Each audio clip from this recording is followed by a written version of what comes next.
2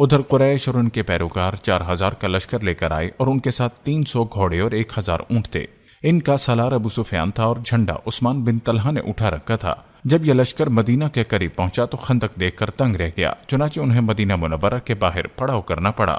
ادھر 3000 مسلمان پوری طرح ہوشیار تھے اور خندق کی نگرانی کر رہے تھے۔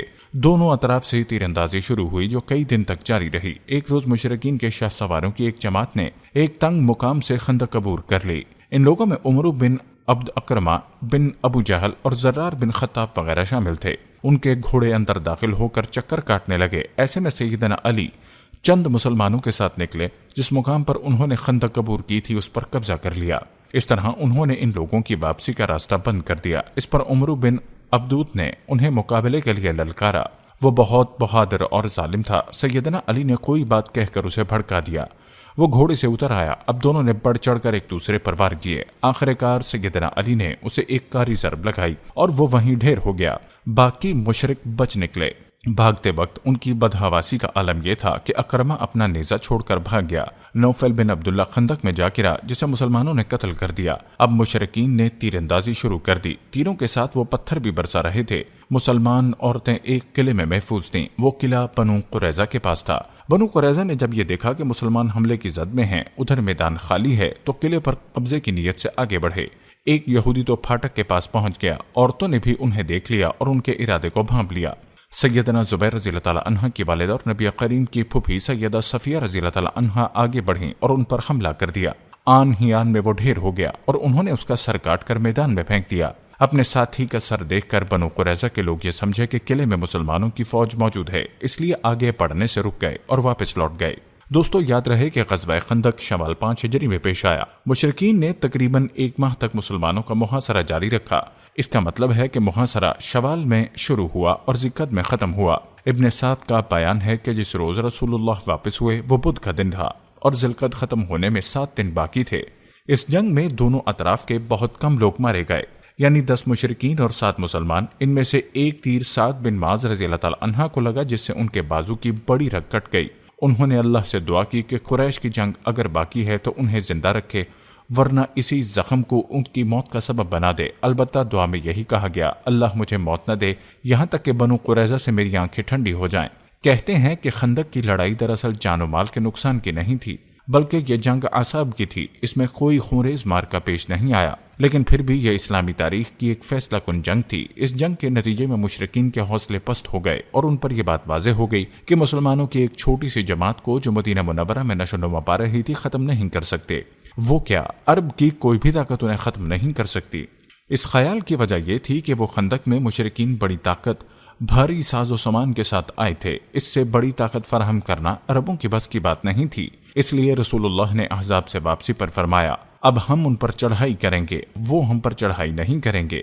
اب ہمارا لشکر ان کی طرف جائے گا۔ اور رسول اللہ صلی اللہ علیہ وسلم غزوہ خندق سے واپس آ کر بھی کپڑے اتار کر حضرت ام سلمہ کے گھر میں غسل کر کے ابھی فارغ ہی ہوئے تھے کہ جبرائیل علیہ السلام تشریف لے آئے اور بنو قریظہ کی طرف نکلنے کا حکم دے کر بولے کہ میں آگے آگے جا رہا ہوں، ان قلعوں میں زلزلہ برپا کروں گا اور ان کے دلوں میں دہشت ڈال دوں گا۔